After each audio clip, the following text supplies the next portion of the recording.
Friends, this is Mujibur Rahman. आज मैं आपके लिए बहुत ही इम्पोर्टेंट एरिया लेके आया हूँ। SPSC examination and FPSC lecture education, head master, head mistress, subject specialist and all type of education related information, knowledge and MCQs आज हम डिस्कस करेंगे। जो हमारा मेन एरिया होगा वो है research methodologies, sampling and target population and methods of research. तो ये आज वीडियो आपके लिए बहुत ही इम्पोर्टेंट होने वाला है अपकमिंग टेस्ट के लिए। आई एम श्योर अगर आप अटेंटिवली देखेंगे इस वीडियो को, सुनेंगे, तो you will have much more chance to attempt many important question in the upcoming test। तो let us start। सबसे पहले मैंने जो स्लाइड रखी है, जबकि यहाँ पे आगे चल के हम MCQs भी हल करने वाले हैं, लेकिन मैंने सोचा कि सबसे पहले मैं अपने जो व्यूअर्स हैं उनको ओवरव्यू दे दूं कि असल में जो रिसर्च है वो होती क्या है, एंड जो मेन टाइप्स हैं रिसर्च के, दो, क्वालिटेटिव एंड क्वांटिटेटिव, उनके बारे में मैं आपको बताऊं, ताकि आगे चल के जो भी रिसर्च से रिलेटेड MCQs आए या जो भी इंफॉर्मेशन हो इम्पोर्टेंट वो आप समझ भी सकें और MCQs आप खुद से हल कर सकें। एंड आई एम श्योर अगर आप इनिशियली जो 2 स्लाइड्स हैं वो थोड़ा सा गौर से सुनेंगे तो MCQs आप खुद से ही हल कर जाएंगे। So let us start. यहाँ पे ये जो डिफरेंस दिया गया है क्वालिटेटिव और क्वांटिटेटिव में, इसको 5 टाइप्स में डिवाइड किया गया है। जैसे कि क्वालिटेटिव और क्वांटिटेटिव का ऑब्जेक्टिव क्या है, देन इसकी सैम्पलिंग कैसे होती है, डेटा हम कैसे कलेक्ट करते हैं, डेटा एनालाइज कैसे करते हैं, और इनके जो रिजल्ट्स हैं या आउटकम्स हैं वो किस तरह के आते हैं या हम वो कैसे उसमें इंक्लूड करते हैं। So let us start here. The objective of qualitative research is to gain the understanding of the main reasons। तो ये जो क्वालिटेटिव रिसर्च होती है ये हम वर्ड्स में करते हैं, यानी कि we interpret the phenomena, we give our opinion, we give our perceptions in the form of words in the qualitative। और जो क्वांटिटेटिव रिसर्च होती हैं वो हम अपने जो ओपिनियंस हैं, जो परसेप्शंस हैं, जो रिजल्ट्स हैं, व्हाटएवर, वो हम नंबर्स फॉर्म में देते हैं। So qualitative is related to words and quantitative is related to words, ये मेन उसका पर्पस होता है।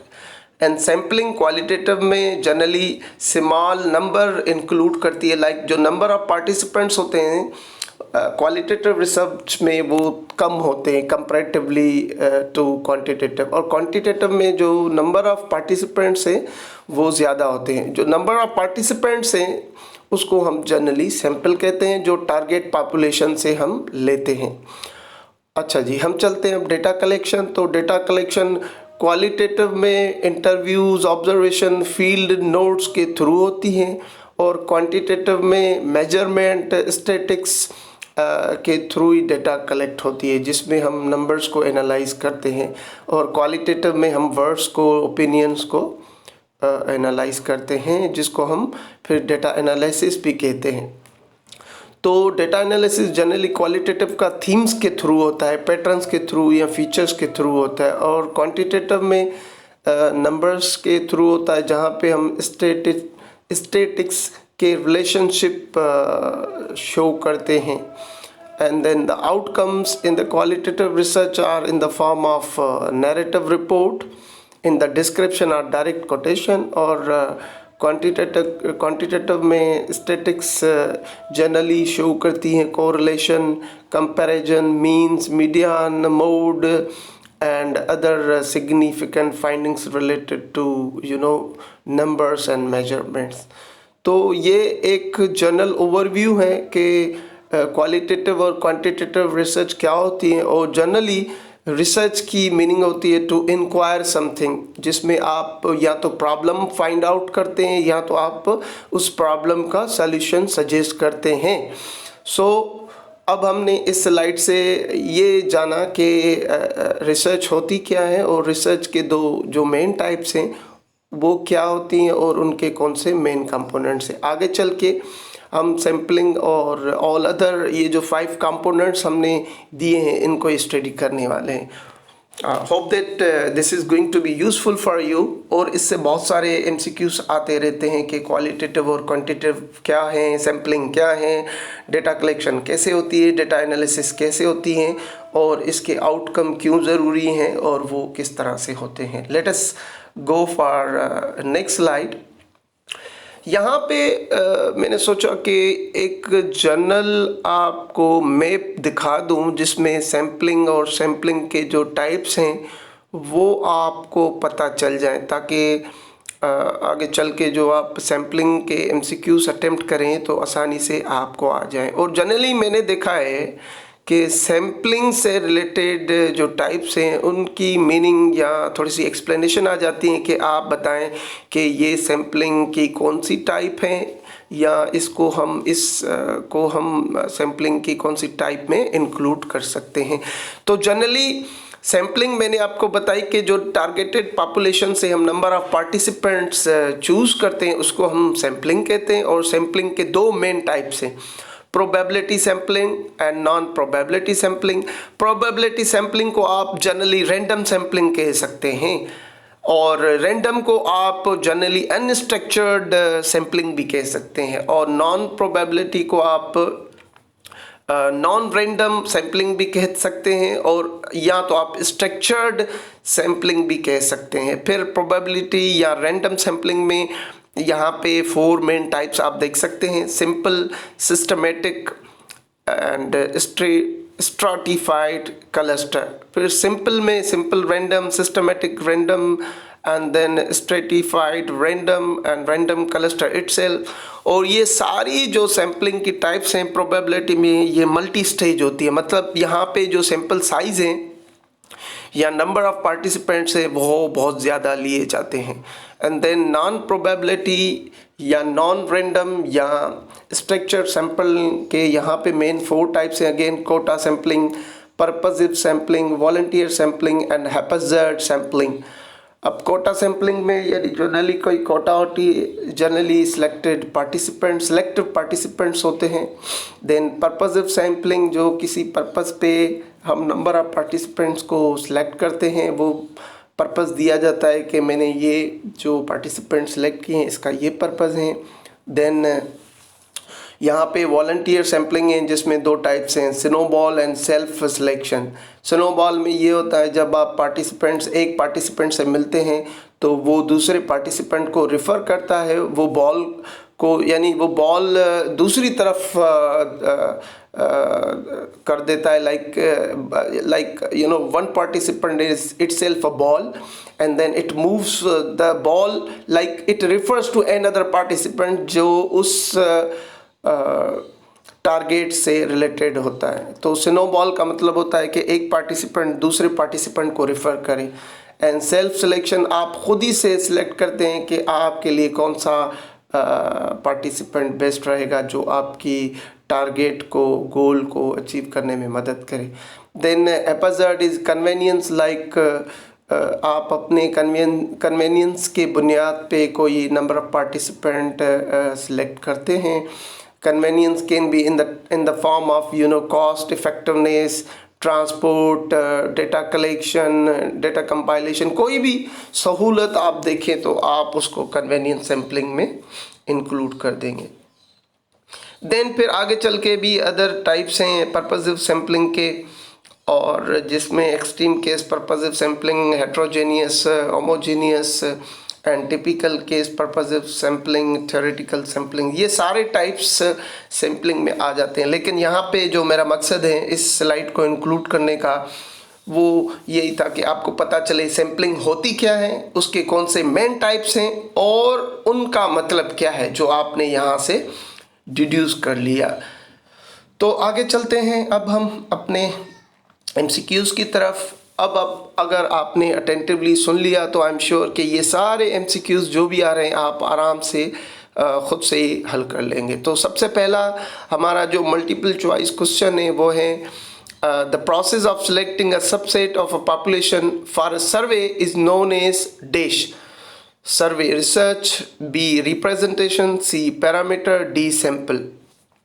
मैंने आपको बताया कि जो हम टारगेटेड पॉपुलेशन से पार्टिसिपेंट को सिलेक्ट करते हैं वो सैंपल होता है। तो D is the right answer here and I am hope कि आप भी अंडरस्टैंड कर सकते हैं कि इसका आंसर सैंपल होने वाला है। Which of question number 2, which of the following is an example of random sampling. तो रैंडम सैम्पलिंग भी हमने प्रीवियस स्लाइड्स में डिस्कस की। अब यहाँ पे वो दिए गए हैं 4 options. A is purposive sampling, B is convenience sampling, C is cluster sampling, D is volunteer sampling. तो पर्पसिव, कन्वेनियंस, वॉलंटियर ये तीनों तो नॉन प्रोबेबिलिटी सैम्पलिंग में आ जाती है, जिसको हम नॉन रैंडम सैम्पलिंग भी कहते हैं। बाकी जो क्लस्टर सैम्पलिंग है ये जस्ट रैंडम सैम्पलिंग में आती हैं, इसलिए सी इज़ द राइट आंसर।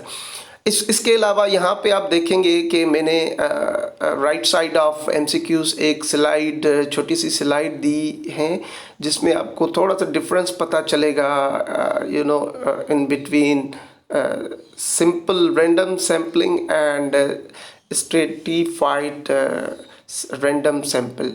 तो यहाँ पे जो सिंपल रैंडम सैम्पलिंग होती है उसमें जो रिस्पोंडेंट्स होते हैं वो फ्रॉम अ लार्ज ग्रुप हम सेलेक्ट करते हैं, और फिर जो स्ट्रेटिफाइड रैंडम सैम्पलिंग है यहाँ पे आप जो रिस्पोंडेंट्स होते हैं उनको तोड़ देते हैं फिर सब ग्रुप्स में, and then they are randomly selected from each group.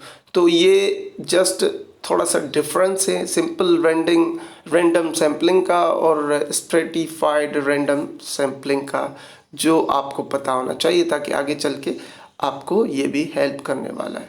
So we go for MCQs number 3.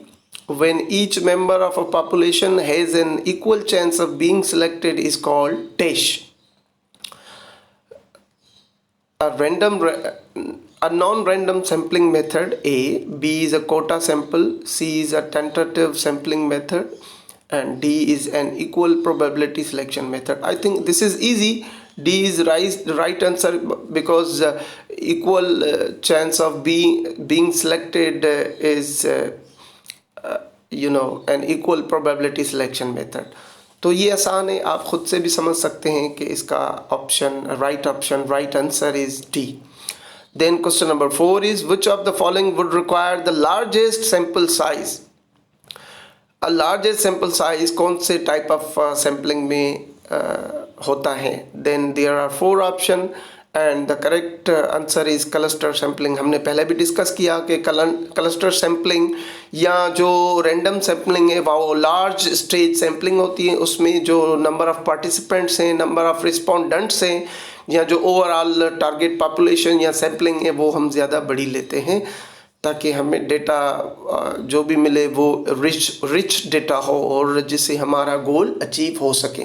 So cluster sampling is the right answer. और आप देख सकते हैं कि राइट साइड ऑफ MCQs यहाँ पे मैंने फिर से डिफ्रेंशिएट किया है स्ट्रेटिफाइड एंड क्लस्टर सैम्पलिंग को। तो इनमें ज़्यादा फ़र्क इतना नहीं है, सिर्फ ये है कि जो स्ट्रेटिफाइड सैम्पलिंग है उसमें जो पॉपुलेशन है उनको हम डिवाइड करते हैं सब ग्रुप्स में, जबकि क्लस्टर सैम्पलिंग को हम क्लस्टर सैम्पलिंग की पॉपुलेशन को हम डिवाइड करते हैं मेनी सब ग्रुप्स में। यानी स्ट्रेटिफाइड में थोड़े से सब ग्रुप्स होते हैं और क्लस्टर सैम्पलिंग में बहुत ज़्यादा सब ग्रुप्स होते हैं। तो cluster is cluster includes larger type of sampling or larger number of participants जो उसके respondents होते हैं। Then both are homogeneous and both are heterogeneous, and then choice of elements from within each subgroup in stratified and cluster में random choice of सब groups होती है। तो इसमें दो मेन डिफरेंस है, एक फर्स्ट वाला कि स्ट्रेटिफाइड में जो फ्यू सब ग्रुप्स होते हैं और क्लस्टर में मेनी सब ग्रुप्स होते हैं, और स्ट्रेटिफाइड में जो चॉइस ऑफ एलिमेंट्स होती हैं वो सब ग्रुप से ही आती हैं, एंड क्लस्टर में जो रैंडम चॉइस होती हैं वो सब ग्रुप्स में आती हैं। तो ये थोड़ा सा डिफरेंस था, मैंने सोचा कि आपको इसके बारे में भी बताता चलूँ कि क्या डिफरेंस है। Hope that this will also help you in future while attempting the MCQs. Okay, we have question number 5, which is again related to stratified sampling. So let's see. It is stratified sample fall under dash category. तो यहाँ पे फिर से 4 option दिए गए हैं। probability sampling design, B is non probability sampling design, C is multi-stage sampling design, and D is none of these. तो of course हमने देखा कि जो स्ट्रेटिफाइड सैम्पलिंग होती है वो प्रोबेबिलिटी सैम्पलिंग में जाता है, जिसमें हम स्मॉलर ग्रुप को इंक्लूड करते हैं। So option A is the right answer. And then question number 6 is dash is the total group of individual from which the sample might be drawn, यानी कि जो टोटल सैंपल होता है उसमें total population होती है, उसमें से जो हम सैंपल लेते हैं उसको हम क्या कहते हैं? तो जी हम उसको टारगेट पॉपुलेशन ही कहते हैं, जिसको हम अपना गोल अचीव, रिसर्च का गोल अचीव करने में यूज़ करते हैं। So option A is the right answer. Survey population, population element and population frames are not related to this question. So here you can see a picture on the right side of MCQs, जहाँ पे just ये थोड़ी सी graphical representation है, जिसमें population, target population, accessible population, sample की थोड़ी सी explanation बता रहा है, जिसमें ये बता रहा है कि जो target population होती हैं वो determine की जाती हैं sampling criteria से। एंड देन एक्सेसिबल पॉपुलेशन जो होती हैं वो लाइक कन्वेनियंट सैंपल से आती है, जिसको हम कहते हैं available to researcher, easily available to researcher. And then generally a sample is selected with sampling method.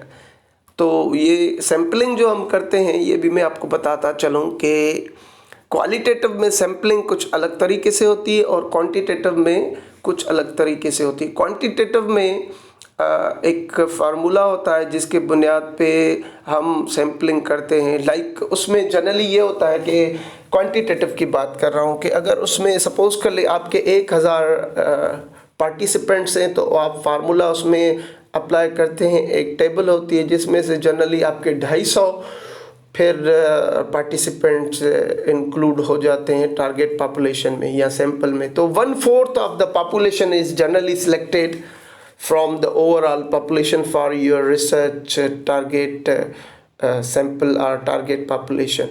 और जो क्वालिटेटिव है उसका कोई फाइनलाइज्ड मेथड नहीं होता कि कितने नंबर ऑफ पार्टिसिपेंट्स हो, लेकिन generally so far is my study is concern मैंने यही देखा है कि हम 5 से 10 तक पार्टिसिपेंट्स इंक्लूड करते हैं क्वालिटेटिव में, क्योंकि क्वालिटेटिव का जो मेथड होता है करने का वो बहुत बड़ा होता है। लाइक मैंने आपको बताया, सपोज कर लें अगर आप सेमी स्ट्रक्चर्ड इंटरव्यू कर रहे हैं तो उसमें वो जो सेमी स्ट्रक्चर्ड इंटरव्यू होता है वही आपका चला जाता है लाइक 30 मिनट्स टू 1 आवर।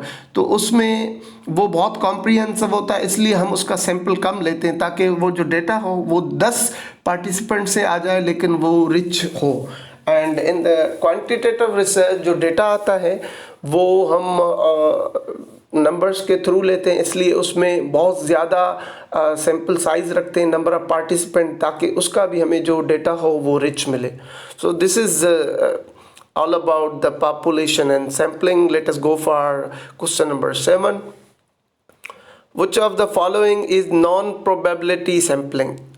यानी इन ये जो 4 ऑप्शंस दिए गए हैं इनमें से नॉन प्रोबेबिलिटी सैम्पलिंग या रैंडम सैम्पलिंग कौन सी है?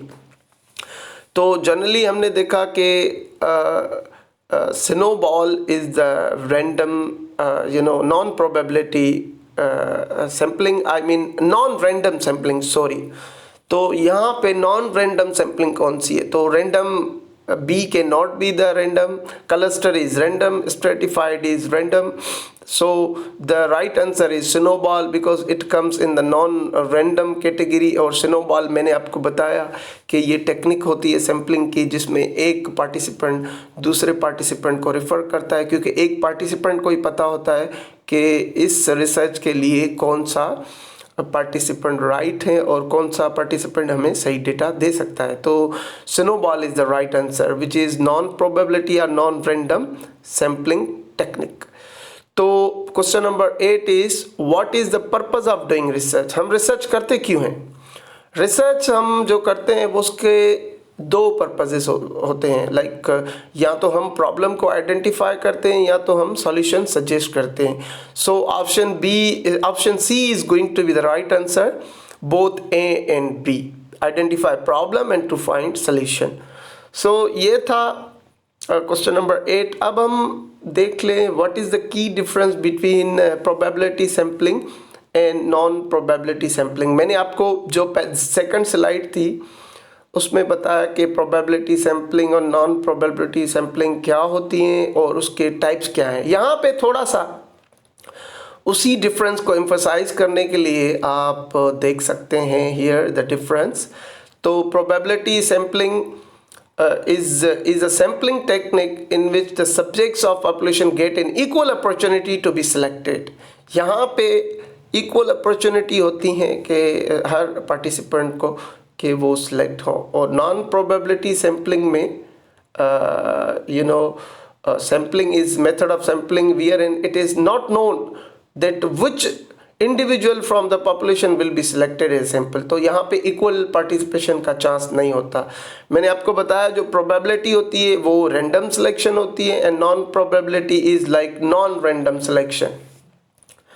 तो और दूसरा ये है कि हाँ, प्रोबेबिलिटी सैम्पलिंग को हम रैंडम कहते हैं, नॉन प्रोबेबिलिटी को नॉन रैंडम कहते हैं। देन बेसिस ऑफ सिलेक्शन क्या होता है? रैंडमली एंड आर्बिट्रेरली करते हैं। And then opportunity of selection जो प्रोबेबिलिटी है वो फिक्स होती है और नॉन होती है। एंड देन नॉन प्रोबेबिलिटी में नॉट स्पेसिफाइड एंड अननोन, जो मैंने आपको बताया स्ट्रक्चर्ड एंड अनस्ट्रक्चर्ड। एंड यहाँ पे जो रिसर्च होती है प्रोबेबिलिटी में वो कंक्लूसिव होती है, मतलब हम कंक्लूड करते हैं चीज़ों को, डिड्यूस करते हैं। एंड देन नॉन प्रोबेबिलिटी में हम एक्सप्लोर करते हैं, लाइक इंड्यूस करते हैं चीज़ों को सॉरी। और रिज़ल्ट जो प्रोबेबिलिटी सैम्पलिंग के हैं वो अनबायस्ड होते हैं, मतलब उसमें कोई इनजस्टिस की गुंजाइश नहीं होती। एंड नॉन प्रोबेबिलिटी में बायसनेस का ख़तरा रहता है, लाइक थोड़ी उसकी गुंजाइश होती है इनजस्टिस की, विच इज़ नॉट जस्टिफाइड।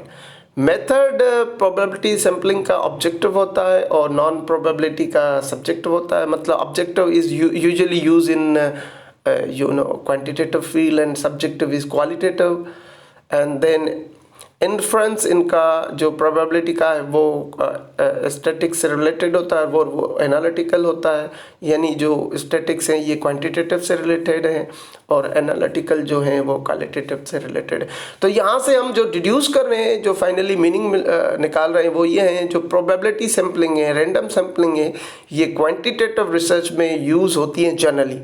और नॉन प्रोबेबिलिटी जिसको हम नॉन रैंडम या आप अनस्ट्रक्चर्ड सैम्पलिंग भी कह सकते हैं, ये क्वालिटेटिव में यूज़ होती हैं। So these are general meanings. बाकी आप इनको थोड़ा सा और स्टडी करेंगे तो आपको पता चलेगा कि इनकी क्या general meanings, perceptions and differences आ रहे हैं। This is just an introduction to the difference for probability and non-probability sampling। तो अब हम जा रहे हैं slide, this is our last slide, question number 9। Open ended question provide primary data which is, यानी open ended जो question होते हैं, जो सब्जेक्टिव क्वेश्चन होते हैं, उससे हमें प्राइमरी डेटा मिलता है जो किसी मखसूस रिसर्च की टाइप में इंक्लूड होता है। तो वो जी होती है क्वालिटेटिव। क्योंकि जो ओपन एंडेड क्वेश्चन होते हैं वो सब्जेक्टिव होते हैं, और जो सब्जेक्टिव हैं it means they are based on the words, expression and perception. So perception words, these come in the category of qualitative research, और qualitative research generally study करती है प्राइमरी डेटा को। प्राइमरी एंड सेकेंडरी डेटा आपको मैं बताता चलूँ। Primary data वो होता है जो हम डायरेक्टली जाके जो टारगेटेड पॉपुलेशन है, जो पार्टिसिपेंट हैं रिसर्च के, उनसे जाके लेते हैं खुद सॉरी।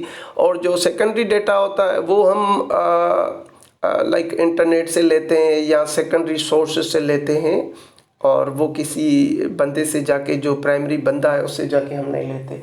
तो primary is from the person and secondary is from the sources. This is the main difference.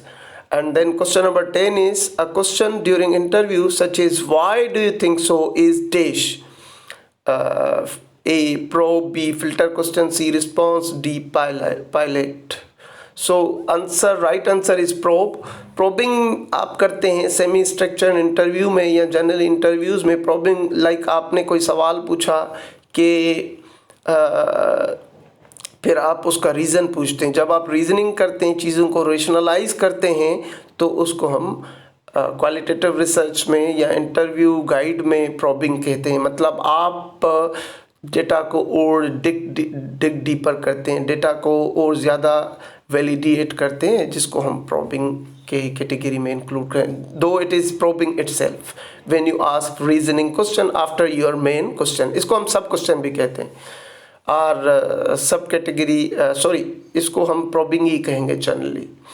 तो ये मैंने आपको बता दिया कि इंटरव्यूज़ और ओपन एंडेड क्वेश्चन के बारे में। अब यहाँ पे मैंने एक छोटी सी स्लाइड दी है जिसमें आपको पता चलेगा कि इंटरव्यूज़ के कौन से टाइप्स होते हैं और उसमें कौन से अक़साम के क्वेश्चंस आते हैं और पार्टिसिपेंट्स होते हैं। तो आप देख सकते हैं यहाँ पे सॉरी दो अक़साम के इंटरव्यूज़ आ रहे हैं, fully structured interview and semi structured interview.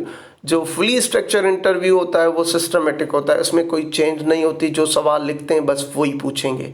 और सेमी स्ट्रक्चर्ड इंटरव्यू में हम कुछ वहीं at a time as per the situation हम चेंज भी कर सकते हैं। और जो फुली स्ट्रक्चर इंटरव्यू होता है उसको हम सर्वे क्वेश्चनियर भी कहते हैं। आपने एक दफ़ा क्वेश्चनियर बना लिए तो आप एज इट इज़ उसी को ही फॉलो करेंगे। जबकि जो फुली सेमी स्ट्रक्चर इंटरव्यू है वो अनस्ट्रक्चर्ड होता है और इनफॉर्मल होता है और नॉन डायरेक्टिव होता है, और जो स्ट्रक्चर इंटरव्यू वो डायरेक्टिव होता है, वो फॉर्मल होता है। और इसमें जो सेमी स्ट्रक्चर और फुली स्ट्रक्चर इंटरव्यूज़ में जो लोग शामिल होते हैं उनको हम रिस्पोंडेंट या पार्टिसिपेंट या टारगेटेड पॉपुलेशन कहते हैं उस इंटरव्यूज़ के। और जनरली इंटरव्यूज़ में हम ओपन एंडेड क्वेश्चन इंक्लूड करते हैं। ओपन एंडेड का मतलब है कि their answers are not specify. हर पार्टिसिपेंट अपने तरीके से ही आंसर देगा, कोई उसके जो आंसर्स हैं वो क्लोज एंडेड नहीं होते, यानी उनकी कोई स्पेसिफाइड लिमिट नहीं होती किसी आंसर की। लेकिन ओपन एंडेड में आप क्लोज एंडेड में आप जो आंसर को स्पेसिफाई करते हैं, लाइक 4 ऑप्शंस होते हैं, उनमें से कोई एक ऑप्शन आप सिलेक्ट कर लें तो वो क्लोज एंडेड होगा। और open ended is subjective. So open ended is usually used in the qualitative research and close ended questions are included in the quantitative research, ताकि वो थोड़ा सा बाउंड करते हैं रिसर्च को। तो ये आज हमने डिस्कस कर लिया रिसर्च एंड रिसर्च मेथोडोलॉजीज़ के बारे में। I am sure your test are very near and you are very much cautious and anxious about your exams, and I'm sure this video will help you a lot. And finally, thank you so much for watching and listening this video. I'm sure आप इससे बहुत ज़्यादा फ़ायदा उठाने वाले हैं। Finally, I would request you to like my channel, to subscribe to comment if you have any query, if you have any suggestion, and also refer this channel and video also to your other colleagues, your friends, your relatives, other educators, so that we all can get the most of it, ज़्यादा से ज़्यादा फ़ायदा उठाएं, और अपने दोस्तों को भी रेफ़र करें कि आप वीडियोस को देखें और इनके बारे में कमेंट करें। ओके जी, अल्लाह हाफिज़। एंड नेक्स्ट वीडियो हम बनाएंगे फिर रिसर्च मेथोडोलॉजीज़ के बारे में। Thank you so much.